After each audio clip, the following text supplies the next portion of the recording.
The wind rises before the dawn. It sweeps through the gates of Beijing, carrying a low hum that sounds like chanting but has no words.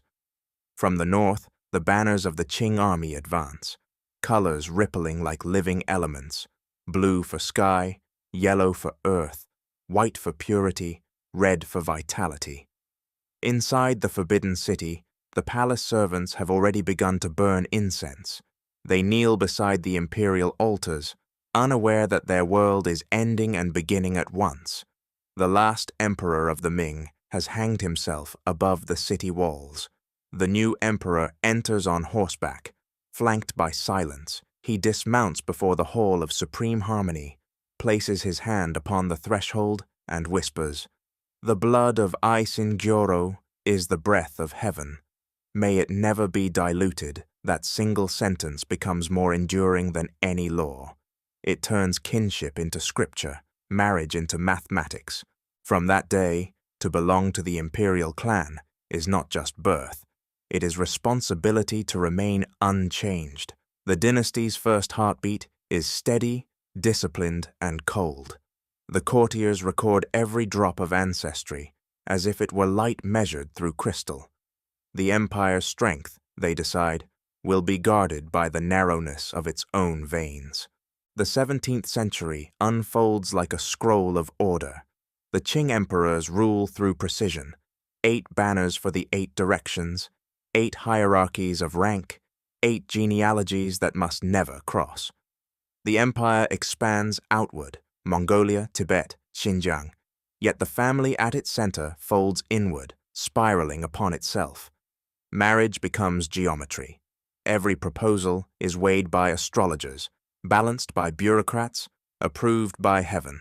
The goal is purity, a bloodline so unbroken that it seems divine. The result is containment.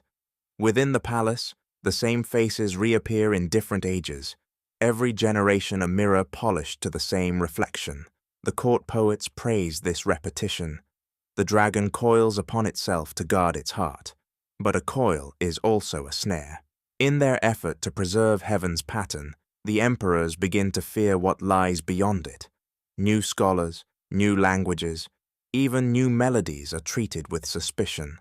The empire becomes a vast garden where only one kind of flower is permitted to bloom, and yet the gardeners work tirelessly.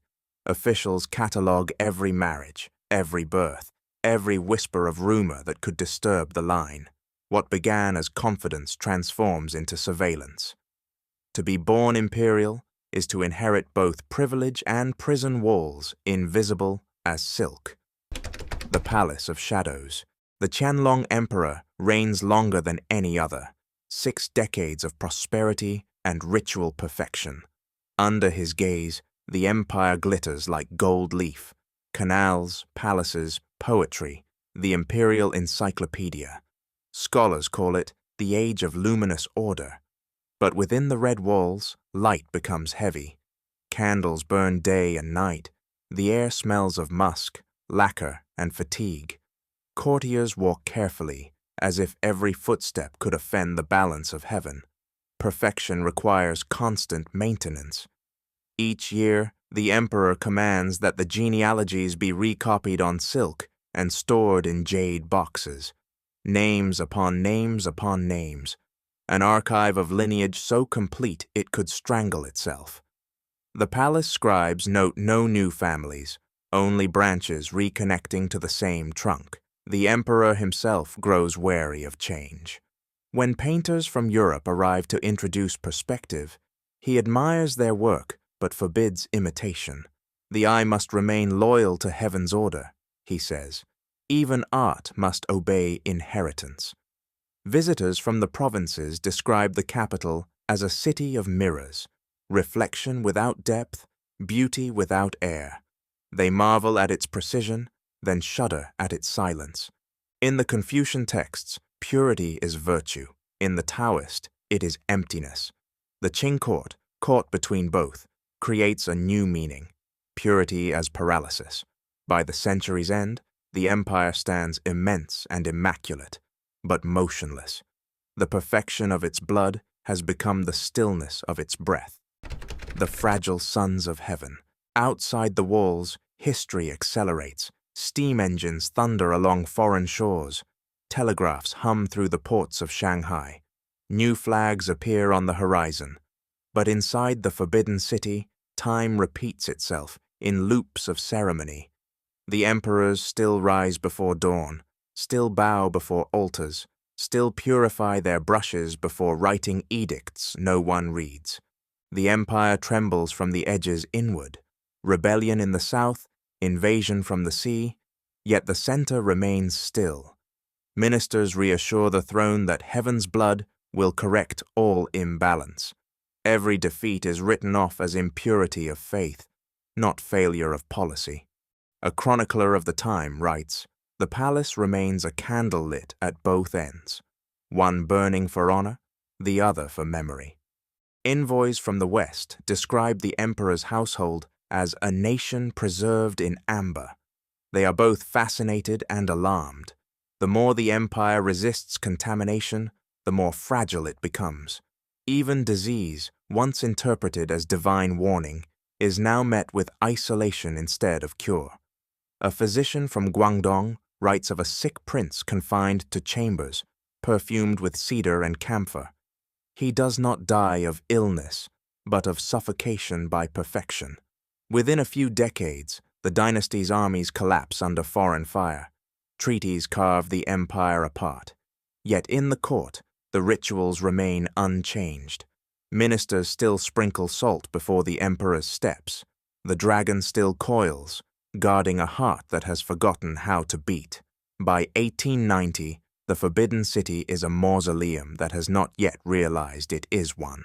The line of heaven continues, but its meaning has vanished. A boy not yet 4 years old is crowned as son of heaven.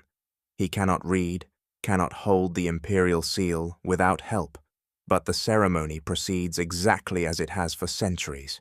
The drums thunder, the ministers prostrate themselves, the dragon throne receives its smallest occupant. The world beyond the walls is already modern. Trains, telegraphs, revolutions. But the Forbidden City remains an island of ritual. The boy grows up surrounded by eunuchs who whisper titles older than his language.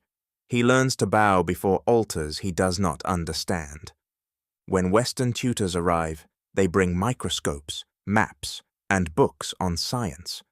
For the first time, the child emperor learns that blood is not divine but chemical, that all people share the same red pulse. The revelation is quiet, devastating, and irreparable. He writes later, "I was told I was the axis of heaven, yet I could not open a door without help."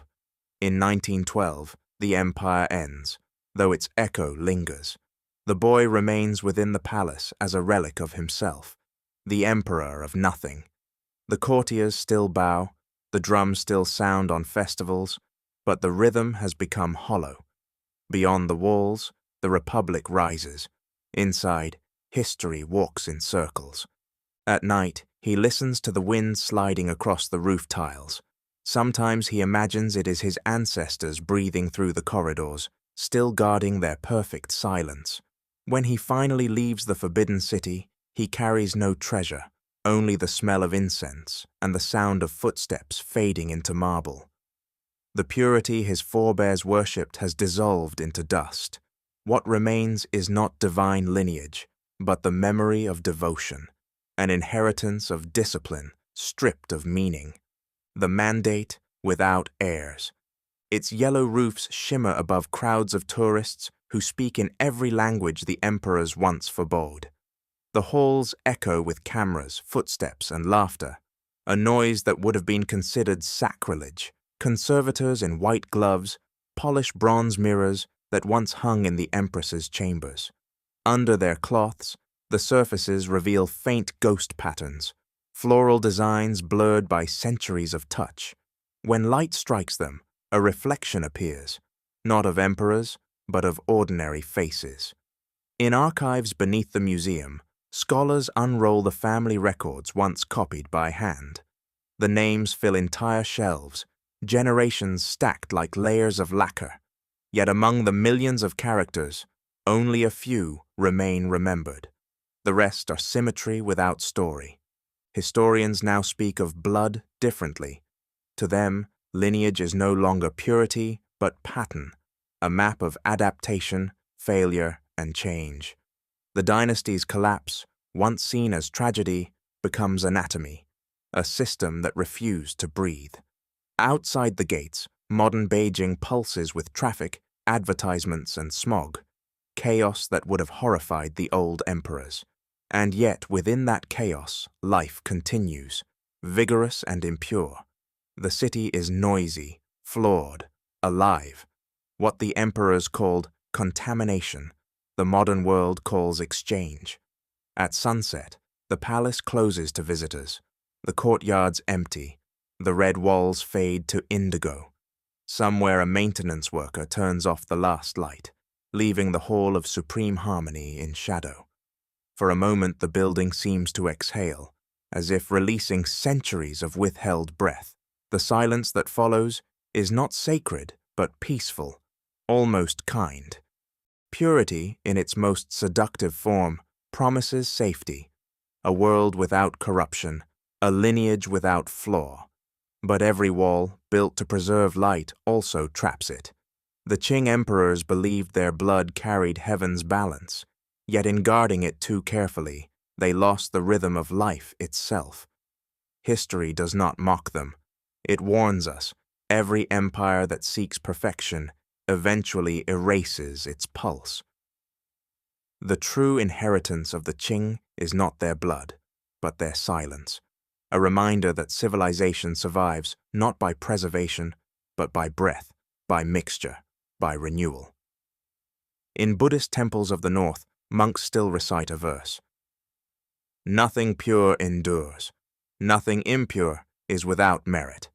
Perhaps that is the empire's final wisdom, that the sacred and the flawed must coexist, or both will fade. As night gathers over Beijing, the last light touches the golden roof of the forbidden city. The air moves again, soft and cold. The palaces stand empty but awake. Somewhere in their quiet symmetry, a single echo lingers, the breath of a dynasty learning, too late, that to remain human is the only way to endure. The wind crosses the courtyards, stirring dust that glows like embers in the dusk. The city exhales. Heaven's blood has turned back into sky.